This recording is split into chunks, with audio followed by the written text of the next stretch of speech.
Greetings and onomatopoeia to those out there creating the new sound. I'm your host, Lynn Burg, and welcome to the Proverbs of Being. I want to take the time right now to welcome everyone to our inaugural episode. Yes, episode 1. And I'm here with you, and you're here with me. Let's just go right ahead and dig on into it. Proverbs of Being is a 52-week instructional and guided handbook as well as workout, working to inspire those to think with balance. So let's go right ahead and jump on into the first week. For the first week, Proverbs says, "Don't allow my own schedule to be detoured because of laziness. Get up and do what needs to be done so that situations do not linger into the abyss of forgetfulness." Oh, I almost forgot. No, just kidding. What we're going to do is we're going to dig into the mind of the author and what he was thinking and why these proverbs came about. Well, let's get to it. So today's balance points of the week will cover 5 areas. First, we'll talk about the power of discipline over laziness, the impact of procrastination, the abyss of forgetfulness, taking action, the key to staying on course, and our 5th, embracing the reward of productivity. Well, let's go ahead and jump into the power of discipline over laziness. Have you ever had those times when you wonder, why am I having such a lazy spell? Well, let's dig into it. It could be because of a number of things, such as fatigue, having issues with being motivated. You may be overworked and need a break. Or sometimes we have those moments where I just don't feel like it. Well, never fear. We have a solution for that. The key to overcoming laziness is discipline. What we did was we took discipline so that you further understand, and we broke it down by letter. And we're going to start with, in order to have discipline, you have to have determination. You have to have inspiration. You have to have self-activation. You have to have conscious decision-making ability. You have to have an ignition starter in yourself. You have to have a positive outlook.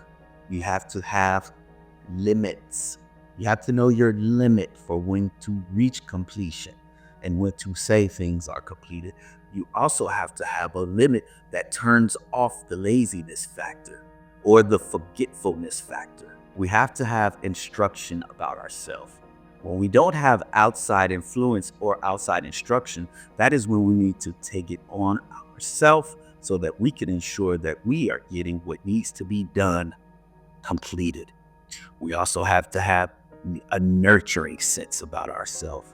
See, you can't just wake up one day and always be on time. You actually have to work at this, which leads us into the last. You have to put forth the effort and the continuing education so that you're always abreast of what's going on and that you're aware of self. Many of you may be wondering, what is discipline? Well, discipline is the ability to push through those moments of inertia and take action. For those who don't know, inertia means taking a restful position or a position stored with energy, but you have to ignite it and initiate it in order for it to be activated. When discipline is applied, we come about with these results. What type of results? Well, we have persistence, we have satisfaction of accomplishment, and we have a sense of control over our day-to-day lives. Let's speak about persistence for a little bit. What is persistence? Well, persistence is a firm continuance in a course of action in spite of difficulty or opposition. That means you're going to get it done because you said you were going to get it done, and it needs to be completed. Once it's completed, you'll have a satisfaction of accomplishment. Feeling for a moment of completion. A sense of control over our day and life. This gives us a feeling of mastery, autonomy, and self-regulation. How many of us really enjoy being regulated by others? Not too many. So At the moment that we can initiate and ignite ourselves to go ahead and take autonomy and self-regulation over ourselves, trust me, you'll have a better feeling of accomplishment than if somebody else told you to do it. 2, the impact of procrastination. Some things that impact our life due to procrastination are increased stress and anxiety. Procrastination often leads to last-minute rushing, causing a heightened stress and anxiety as deadlines approach. It lowers productivity. Delaying tasks can reduce the time available to complete them, leading to compromised work quality and inefficiency. Impact of procrastination can lead to missed opportunities. Procrastination may cause you to miss deadlines, chances for growth, or important opportunities, both personally and professionally. Procrastination can lead to damage of your reputation. Consistently delaying work and delivering subpar results can harm your reputation with your colleagues, clients, or supervisors. And we don't need anything of that nature that may hold up us being able to pay our bills. Procrastination can lead to negative impacts on health. Chronic procrastination can lead to sleep deprivation, poor time management, and unhealthy coping mechanisms, negatively affecting both mental and physical well-being. Procrastination can also lead to decreased performance quality. This is when we're rushing to complete tasks at the last minute. This also often leads to errors, such as a lack of attention to detail and suboptimal outcomes.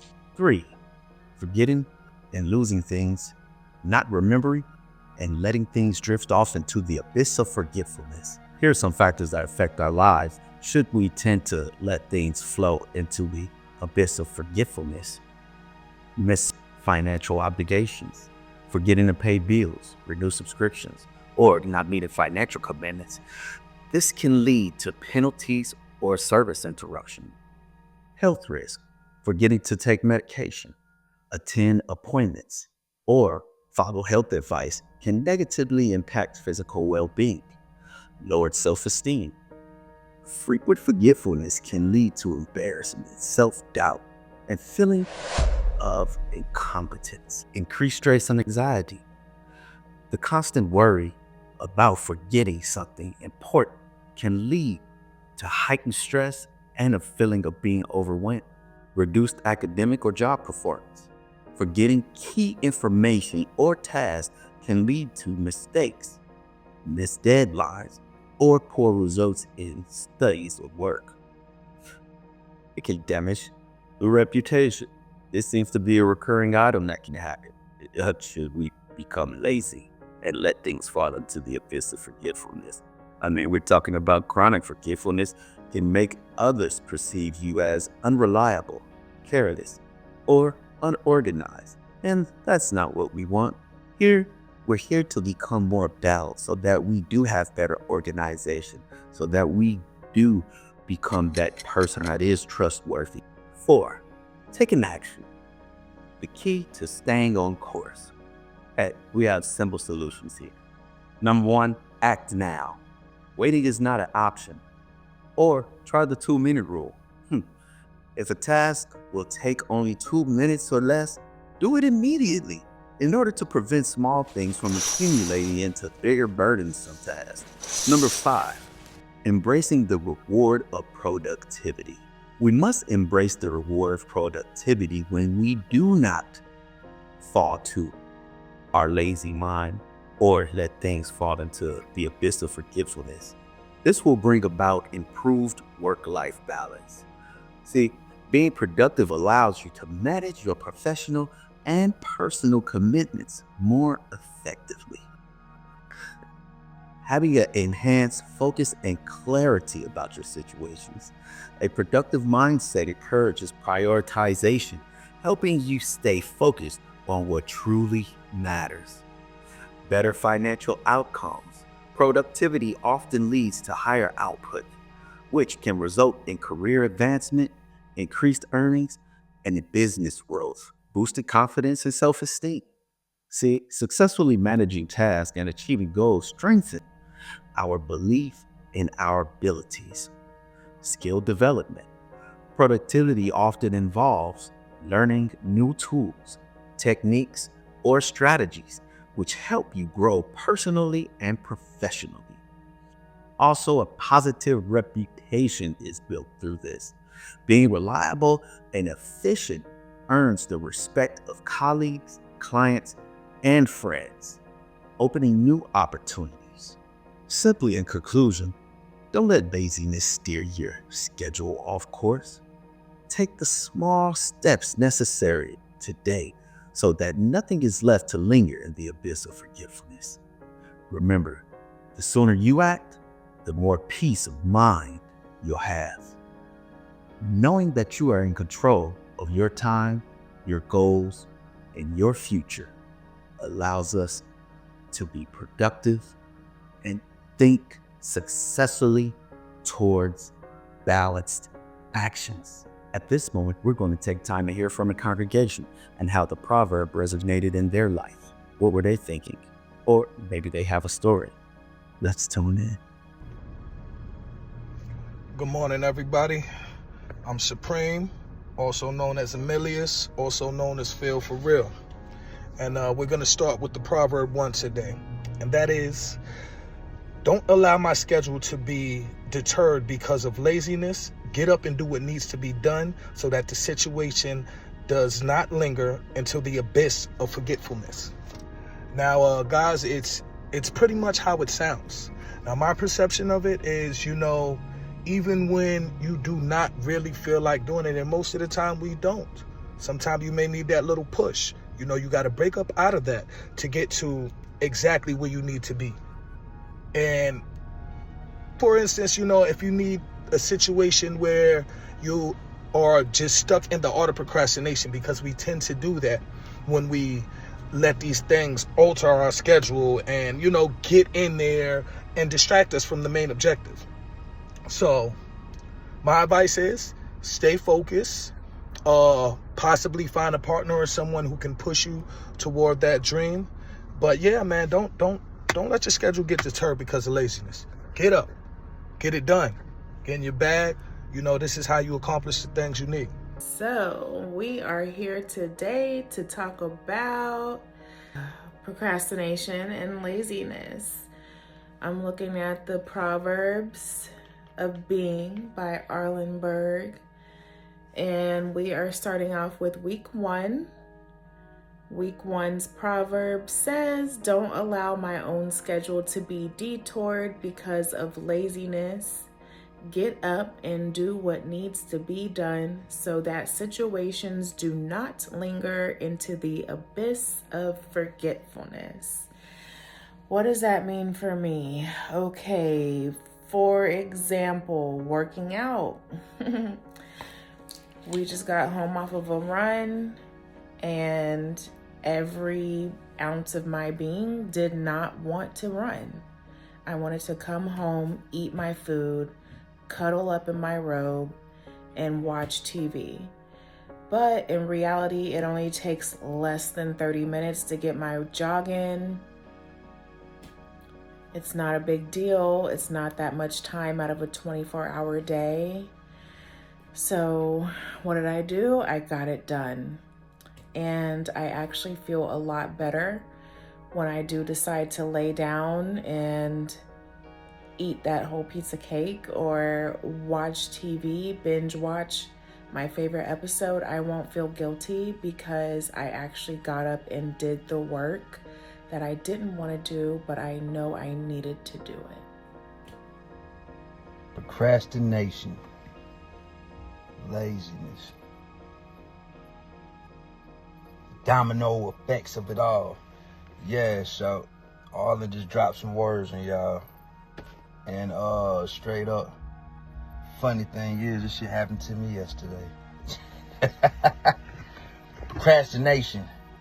Procrastinated on something that I've been wanting to handle, which led to not being prepared for what I really wanted. So then I got sidetracked by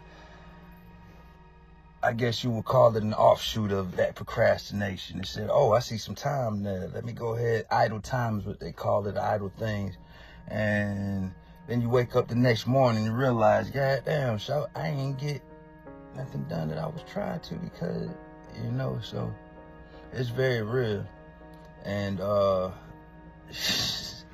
yeah, man, laziness, that's a whole, yeah.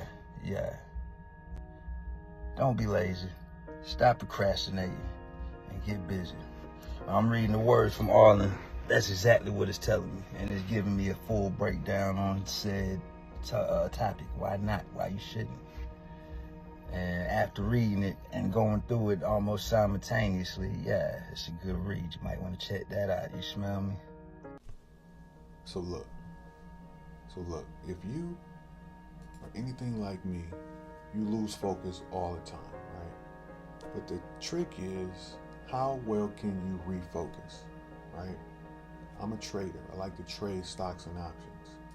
That game is 90% psychological.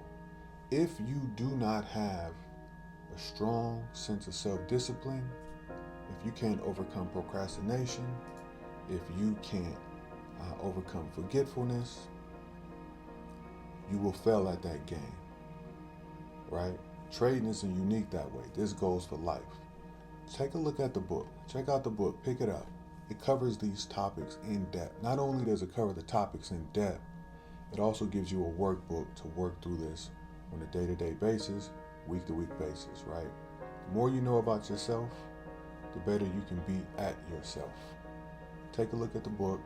Pick it up. I got my copy. You heard it from me first. Veggie Trades, I'm out. So, congregation, if you have yet to receive your copies of the Proverbs of Being, go ahead and log on to thenewsoundempire.com. Click under manuscripts, order now.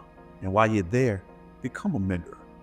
Hey, the price of admission is only that you admit that you're ready to make a change towards balanced thinking, show honor and truth, and be ready to become somebody. Hey, I'm Lynn Burg, and I'll see you here next week for the Proverbs of Being.